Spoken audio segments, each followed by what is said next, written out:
নমস্কার বন্ধুরা, সকলকে স্বাগত জানাচ্ছি। আশা করছি সবাই ভালো আছেন।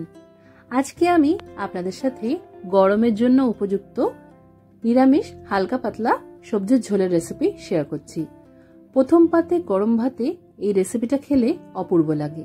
আর রেসিপি ভালো লাগলে ভিডিওটাকে লাইক আর শেয়ার করতে ভুলবেন না। এই রান্নাটা করার জন্য একটা কড়াই মাঝারি আছে গরম করতে বসিয়ে এর মধ্যে প্রায় 2 টেবিল চামচের মতো সর্ষের তেল ভালো করে গরম করে নিয়েছি। তেল গরম হয়ে গেলে এর মধ্যে আমরা বিউলির ডালের বড়ি দিয়ে ভেজে নেব। এখানে 2 মুঠোর মতো বড়ি দিয়েছি আমি।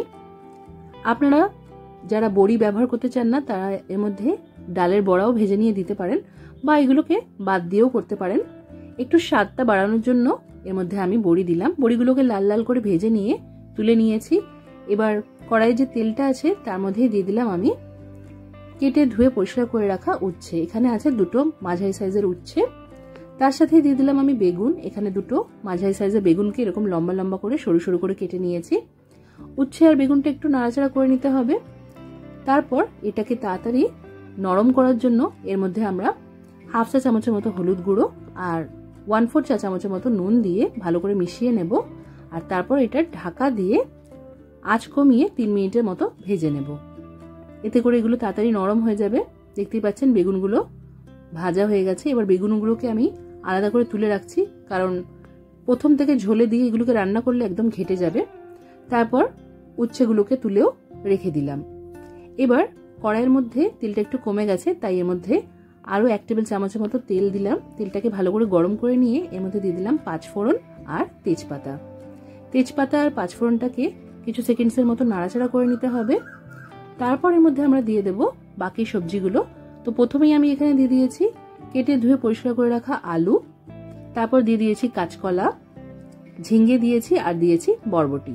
সব সবজিগুলোকে একটু বড় বড় করে আমি এইভাবেই কেটেছি। আপনারা এখানে কিন্তু পটল আর গাজরও দিতে পারেন।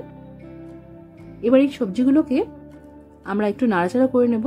তারপর এর মধ্যে দিয়ে দেবো আমরা আদা বাটা। এখানে আমি 1/2 ইঞ্চির থেকেও একটু কম সাইজের আদাকে শুধু জল দিয়ে বেটে নিয়েছি। এর মধ্যে কাঁচা লঙ্কা এসব কিছু দেওয়া নেই। আদা বাটাটা দিয়ে ভালো করে মিক্স করে নিতে হবে। 1 মিনিটের মতো ভেজে নিতে হবে। তারপর এর মধ্যে পুরো সবজির ঝোলের আন্দাজ করেই আমি একবারে 1 চা চামচের মতো নুন দিয়ে দিয়েছি। হলুদ গুঁড়ো দিয়েছি এখানে 1 চা চামচ। স্বাদের জন্য সামান্য একটু লঙ্কার গুঁড়ো দিয়েছি।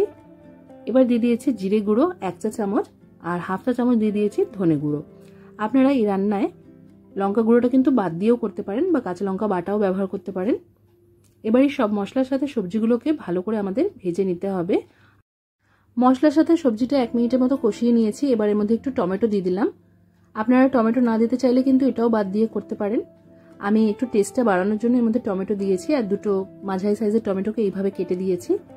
টমেটোটা দিয়ে সবকিছুর সাথে ভালো করে মিশিয়ে নিয়ে এবার ঢাকা দিয়ে এটাকে মোটামুটি 3 মিনিটের মতো মাঝারি আঁচে রান্না করে নিতে হবে। এতে করে সবজিগুলো কিছুটা নরম হয়ে যাবে। এবার এর মধ্যে আমরা দিয়ে দিচ্ছি সর্ষে আর তিল বাটা। এখানে আছে 1 টেবিল চামচ সর্ষে আর 1 টেবিল চামচ আছে সাদা তিল। এই দুটোকে জল দিয়ে বেটে নিয়েছি। এর মধ্যে আমি কাঁচা লঙ্কা এসব কিছু দিইনি। তিল আর সর্ষে বাটাটা দিয়ে ভালো করে মিশিয়ে নিতে হবে আর আঁচ কমিয়ে রেখে কিন্তু 1 মিনিটের মতো এটাকে ভেজে নিতে হবে। এবার 1 মিনিট পর এর মধ্যে আমি দিয়ে দিচ্ছি জল। জলটা একটু বেশি করে দিচ্ছি যেহেতু এটা একটু ঝোল ঝোল হবে। ভালো করে সবজিগুলো যাতে এই জলে ফুটতে পারে তাই জন্য জলটা একটু বেশি করে দিলাম। এবার এর মধ্যে ভেজে রাখা উচ্ছেগুলো দিয়ে দিলাম। আর এই সময় কিন্তু বেগুনটা দেব না, তাহলে কিন্তু বেগুনটা একদম গলে যাবে। এবার সবকিছুকে আরেকবার ভালো করে মিশিয়ে নিচ্ছি। আর এবার ঢাকা দিয়ে এটা আমরা যতক্ষণ না সবজিগুলো ভালো করে সেদ্ধ হয়ে যায় ততক্ষণ সেদ্ধ করে নেব। মোটামুটি 5-6 মিনিটের মতনই সময় লাগবে। তো এখানে 5 মিনিট পর আমি ঢাকাটা সরিয়ে রাখলাম। আরেকবার ভালো করে মিক্স করে নিচ্ছি আর এবার চেক করে নিতে হবে সবজিগুলো ভালো করে সেদ্ধ হয়েছে কিনা। দেখতেই পাচ্ছেন সবজি সুন্দরভাবে সেদ্ধ হয়ে গেছে। যারা একটু ঘি আর চিনি অ্যাড করতে চান তারা এই সময় অ্যাড করে দিতে পারেন।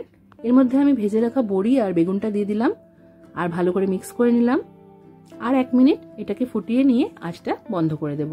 তৈরি হয়ে গেছে আমাদের হালকা পাতলা সবজির ঝোল। অবশ্যই রেসিপিটা ট্রাই করবেন, কমেন্ট করে জানাতে ভুলবেন না যে কেমন লাগলো। আজকের মতো এখানেই শেষ করলাম। সবাই খুব ভালো থাকবেন আর সবাইকে খুব ভালো রাখবেন। ধন্যবাদ।